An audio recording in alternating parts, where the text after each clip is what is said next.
Et salut les Frenchies, c'est Flo, bienvenue dans cette deuxième vidéo concernant les villes d'arrivée, donc choisir ta ville d'arrivée. Si t'as pas vu la première vidéo, je t'invite à aller la checker juste là, voilà, donc t'as juste à cliquer, hein, c'est juste ici.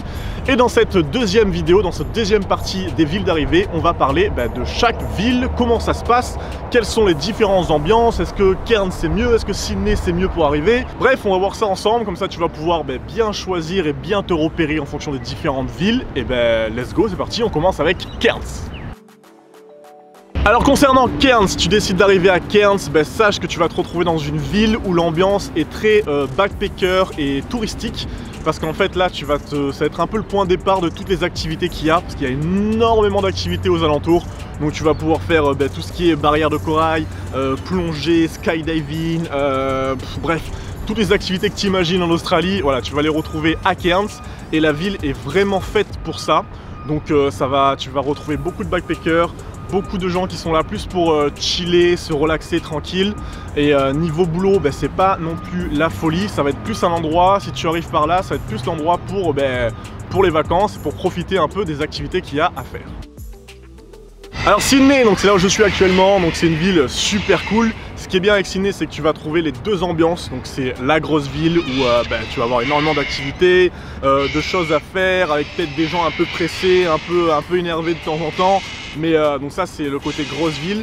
Mais aussi ce qui est bien, vu que cette ville est au bord de la plage, donc tu vas aussi retrouver l'ambiance surf, l'ambiance barbecue, l'ambiance vraiment chill au bord de la plage, parce qu'il y a énormément de plages aux alentours de Sydney, même juste à côté quoi. L'ambiance générale de Brisbane, c'est ambiance surf, chill, plus tranquille si on compare avec Sydney où c'est un peu plus grosse ville. Là, Brisbane, c'est beaucoup plus petit, beaucoup plus ambiance backpacker, relax, pépère, on fait du surf et tout. Donc ça, si tu es plus dans ce délire-là où tu as envie de plus te calmer, te relaxer, va plutôt à Brisbane. Surtout qu'aux alentours, tu as la Gold Coast et tous les trucs un peu super beaux, super plage, magnifiques et tout. Donc voilà, donc ça c'est l'ambiance de Brisbane, c'est assez agréable. Melbourne, c'est la ville un peu qu'on dit street art, ville de la culture, parce que tu vas retrouver des petites ruelles avec beaucoup de graphes, de culture, de musique, de trucs un peu cool.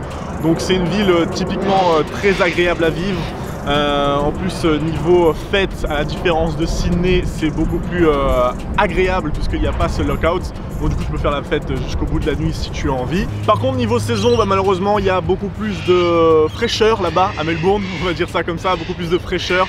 Tu peux te retrouver avec 4 saisons dans la même journée, donc le temps il est très capricieux là-bas et il fait beaucoup plus froid par rapport à Sydney. Si on compare à Sydney où c'est relativement chaud, un hiver à Sydney sera beaucoup plus agréable qu'un hiver à Melbourne où là tu vas descendre dans les températures peut-être négatives.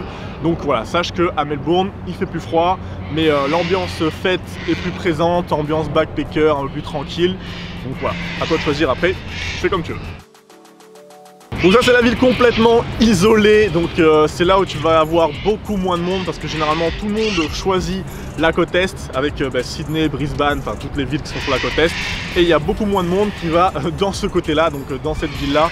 Donc c'est super intéressant si tu veux par exemple bosser, si tu veux commencer à travailler dans les mines, dans les fermes. Commence par cette ville là, c'est super cool parce que là tu auras moins de backpackers, moins de concurrence et donc du coup beaucoup plus de travail, beaucoup plus facilement.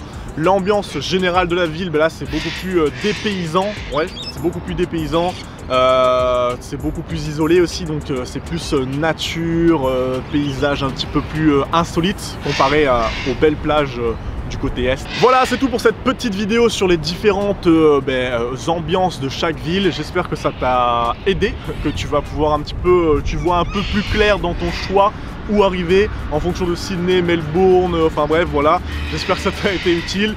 Abonne-toi, like, partage, le grand classique si la vidéo t'a plu et t'a intéressé.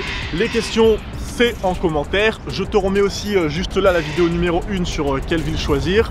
Et moi je te dis profite bien de l'Australie. See ya!